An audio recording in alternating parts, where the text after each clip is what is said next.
Hai, sasa itakushangaza. Uliwahi kusikia hii?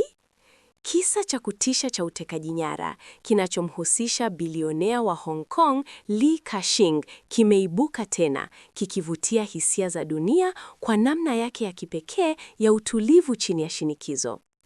Miaka 17 iliyopita, mtoto wa Li alitekwa nyara na jambazi maarufu Chang Tsikyang, ambaye alidai fidia ya kushangaza ya dola milioni 100.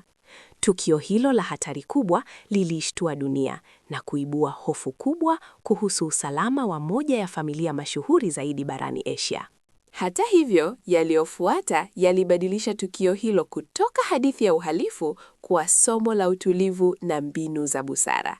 Baada ya kupokea fidia hiyo, inasemekana Chang alipiga simu isiyotarajiwa kwa Li, si kumtishia, bali kuomba ushauri kuhusu jinsi ya kuwekeza pesa hizo. Katika tukio ambalo limekuwa maarufu sana, Li alijibu kwa utulivu wa ajabu. Badala ya kuonyesha hasira au hofu, alimshauri jambazi huyo afikirie upya maisha yake na aanze ukurasa mpya, huku akitoa onyo la kificho kuhusu matokeo yasiyoepukika ya maisha ya uhalifu. Wachambuzi wanasema majibu ya Li yaliyopimwa kwa makini yalionyesha si tu akili ya kihisia, bali pia uwezo wa kufikiri kimkakati katika hali ya shinikizo kali, sifa ambazo huenda zilisaidia kuhakikisha kurejea salama kwa mwanawe.